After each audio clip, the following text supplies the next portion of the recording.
If you're looking for a great hospital for great care, UAB Medical West is brand new and state-of-the-art. And recently joining their staff, Dr. Jamal Fitz, on why he chose MedWest. Moving forward to start my practice, which was a big point for me because I did want to come back to Birmingham, given that's where I'm from. This is where my family is. I wanted to get back to that and give back to my community. And we're glad to have you, Dr. Fitz. What is your specialty at UAB Medical West? So I am an orthopedic surgeon who specializes in spine surgery. And a lot of people don't recognize that, but ortho does spine as well as neurosurgery. For me, I handle degenerative type of pathology, lumbar stenosis, cervical stenosis, back pain, neck pain. You can come and see me, and usually I can find something that works for you, most times in a minimally invasive type of way. Dr. Jamal Fitz, one of more than 300 physicians at the new UAB Medical West. Comprehensive care for the entire family and designed around nature to promote an environment of wellness and healing rather than illness. UAB Medical West, just off 459 at the McCullough exit. Welcome to the Enjoy Hoover podcast, your guide for all things happening in our vibrant city. I'm your host, Melissa Carter, and each episode we bring you closer to the heart of Hoover, its events, businesses, and incredible people shaping our community. So grab a coffee, get comfortable, and let's celebrate all the reasons to love Hoover together. Let's hear from our future interview of the week. Krimson Revis joins us right now. I'm so excited to talk about Bash on the Bluff because that is what you help organize. So first of all, thanks for being a part of the podcast, Krimson. Thank you. Yeah, thanks for having me. And let's just start talking about Bash on the Bluff. What is it? How did it start? And tell us about what's going on this year. So kind of a funny background story to how it got started. My husband and I are originally from Homewood, and when we moved up to Bluff Park, we still traveled down the hill to West Homewood to their free little summer events that they would have. And the first time we went, I just remember being floored by the fellowship and the camaraderie and how many people showed up to just be together. And I'll never forget, I took a panoramic picture of that scene of everybody in a field, and I posted it to a local Facebook group, Bluff Park Moms. And I was like, we need this. Like, I want this for our community. And it started gaining traction, comments, all the things. And I'm like, okay, am I crazy to actually go through with this? So I circled back around and I was like, let's have an interest meeting for those that would be willing to maybe try to throw this together. I know I could never do this by myself. And we had about 26 women show up the first time. And then as, naturally things run its course and people realize how much time it actually takes to dedicate to something like this, we came down to a solid core of 9 ladies that were willing to make this happen. And we hit the ground running. I mean, that was in June. I had a 4-week-old baby, the first meeting, in a basket, like in my little baby carrier. And everybody was looking at me like I was crazy. And I was like, I probably am, but it's fine. And we hit the ground running, and it has been a success ever since. I mean, I think we were just floored by the amount of support we had that first year. Within the first 6 minutes of us opening the farm, the parking was full. And we were like, uh-oh, what have we done? So since then, we've learned kind of like the ins and outs. None of us knew what we were doing. Maybe one of the 9 of us have an actual background in event planning and bigger community events like this. But other than that, most of us are just retired school teachers or stay-at-home moms or dentists. We didn't really know what we were doing at the start, but we knew it was something good and worthwhile for the community. Well, gosh, there's so many follow-ups. Like one, people worry that, how can I make a difference in my community, right? I'm just one person. Well, you're proving that you have this great event now because of an inspiration you saw at another event where, and the people are always looking for something to do to connect with their community. And I think this is great. The other thing, as you mentioned, who's involved in the planning committee, as a daughter of a teacher and as a mother myself, I know organizational skills of teachers and parents, especially mothers, no offense, tend to be overlooked. I think that is a huge part of both of those professions, and a huge part, I'm assuming, of event planning is organization. So it sounds like you mentioned these core people are pretty talented and making sure this gets done.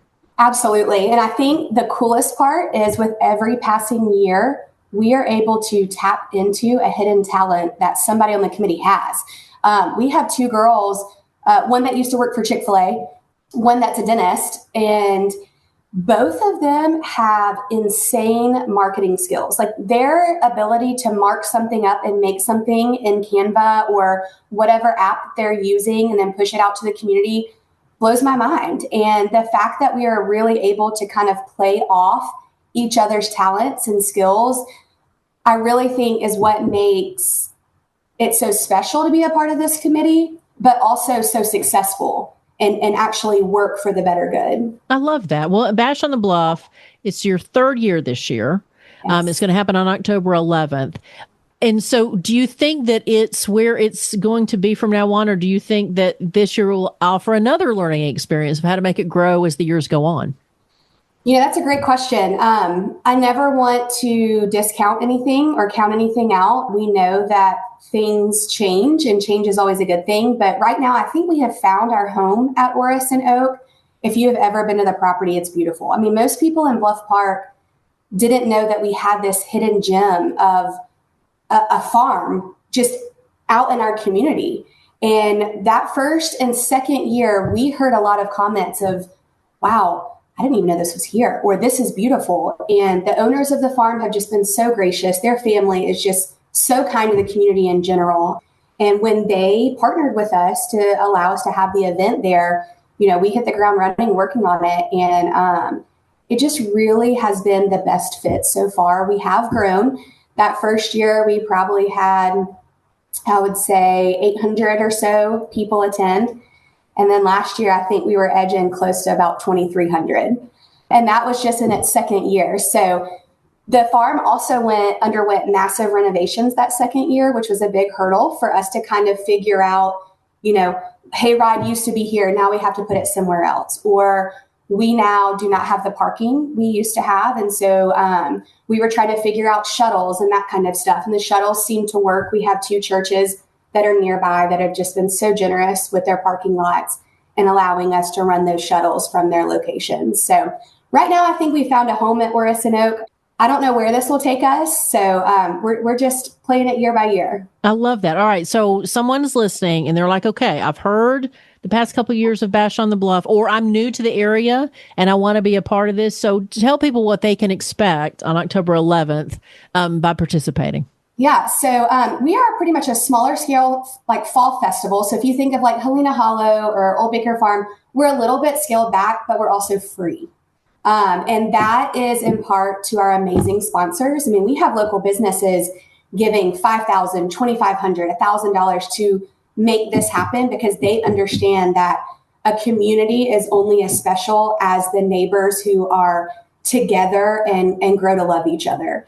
It's a free event. It's from 11 to 5. We have 3 amazing bands in our live music lineup. We have a hayride. We have a pumpkin patch, plenty of photo ops, really cute signs for your family to kind of jump beside and snap a picture. We have roughly 40 vendors and artisans that we vet personally. So our goal is to support small and support local. We have a hyper focus on that. And when they come through the application process, we try to check those things off first. And then if we have additional space, we'll then kind of fill those spots as needed. We have face painting that's free. We have inflatables. We have a petting zoo that's free. We have balloon twisters. We have a golf simulator that's like this massive inflatable golf simulator that you walk in. There are sponsor tables that are giving away items. It's a fun way to get to know your community and be together. And that's really what we strive to do, is help make those memories. Well, and I think that that's what Enjoy Hoover strives to do also, is to make sure that everybody's connected. And I'm a creature of habit. So it sounds to me like Bash on the Bluff is it's the kickoff to, like you said, the fall events and the holiday season. And so if someone wants to get more information about this and figure out, like you said, parking and everything, where do they go? So we're officially official with an amazing website. Our ladies, our marketing girls, they're the queens. We have a website, www.bashonthebluff.com. It has all of the information, and we are very good about pushing stuff out on our social channels. So we do have Facebook and Instagram. please like us, give us a follow so that you can stay up to date with all the information you need. I love it. Krimson Revis, thank you so much for being a part of the Enjoy Hoover podcast. Congratulations on this event, because just being the third year, it's still kind of in its infancy. So I want to say that I appreciate the fact that you got an inspiration somewhere else and you followed through with it and figured out how to make it happen, where a lot of people talk themselves out of doing that. So thank you for doing what you did. Yes, ma'am. We love serving the community. So thank you for having us. Thanks for listening to the Enjoy Hoover podcast. For even more information about Hoover and what's happening, we invite you to follow us on Facebook and Instagram. This podcast is a production of BG Ad Group. All rights reserved. We understand the frustration of trying to find the right answers in a sea of automated big bank options. That's why, for over 120 years, Union State Bank has helped thousands of individuals and businesses find the right financial solutions to achieve their goals. We're committed to building lasting and trustworthy partnerships, not meeting a monthly quota. Union State Bank, where every customer is a neighbor. Member FDIC and equal housing lender. MLO number is 421705.